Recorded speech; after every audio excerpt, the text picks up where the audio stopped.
السلام عليكم ورحمة الله تعالى وبركاته. والصلاة والسلام على أشرف المرسلين وعلى آله وصحبه أجمعين. أما بعد.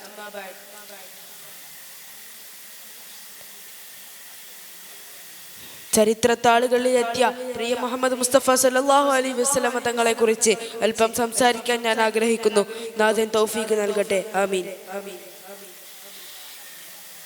പിതാവ് Abdullah bin Abdul മുത്തലിബും മാതാവ് ആമിന ബീവിയും പിതാമഹൻ അബ്ദുൽ മുത്തലിബും തന്റെ കുഞ്ഞിന് പ്രശംസിക്കപ്പെട്ടവൻ എന്നർത്ഥമുള്ള മുഹമ്മദ് എന്ന നാമം നൽകി.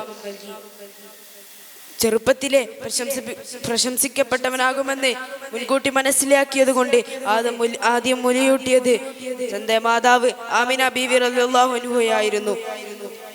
പിന്നീട് പിതാവിന്റെ ദാസി ഉമ്മു ഐമനുമായിരുന്നു.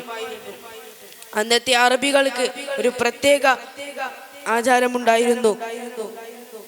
കുഞ്ഞുങ്ങളെ മരുഭൂമി പ്രദേശത്തിലേക്ക് വളരാൻ വേണ്ടി അയച്ചിരുന്നു. ബനു സയ്യിദ് ഗോത്രത്തിലെ ഹലീമ ബീവിയായിരുന്നു റസൂൽ സല്ലല്ലാഹു അലൈഹി വസല്ലമ തങ്ങളെ പരിചരിക്കാൻ തുടങ്ങിയതു മുതൽ ഹലീമ ബീവി റളിയല്ലാഹു അൻഹയുടെ വീട്ടിൽ ഒരുപാട് ബർക്കത്തുകൾ കൂടി. ആരോഗ്യമില്ലാത്ത മൃഗങ്ങൾ ആരോഗ്യരായി മാറി, ഉണങ്ങിയ മരങ്ങൾ പച്ച പിടിച്ചു. ഇങ്ങനെ ഒരുപാട് ബർക്കത്തുകൾ ഉണ്ടായി.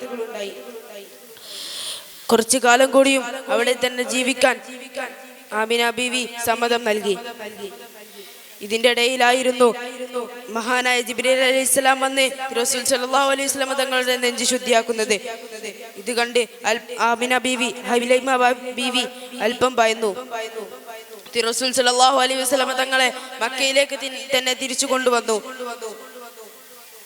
6-ാം വയസ്സിൽ പൊന്നുമാതാവ് ആമിന ബീവി റളിയല്ലാഹു അൻഹ അബ്വായിൽ വെച്ച് വഫാത്താകുകയുണ്ടായി. പിന്നീട് പിതാമഹൻ അബ്ദുൽ മുത്തലിബിനോടൊപ്പമായിരുന്നു ജീവിതം. പക്ഷേ 2 വർഷത്തിനു ശേഷം പിതാമഹൻ മരണപ്പെടുകയുണ്ടായി. പിന്നീട് പുത്രനായ അബൂ താലിബിന്റെ ഒപ്പമായിരുന്നു ജീവിതം.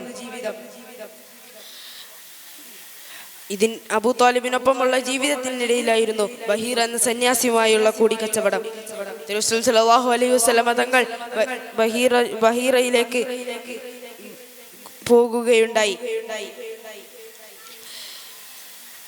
അവിടെ നിന്ന് ഒരു സന്യാസി പറഞ്ഞു, റസൂൽ സല്ലല്ലാഹു അലൈഹി വസല്ലമ തങ്ങളിൽ പ്രവാചകത്തിന്റെ അടയാളമുണ്ടെന്ന്.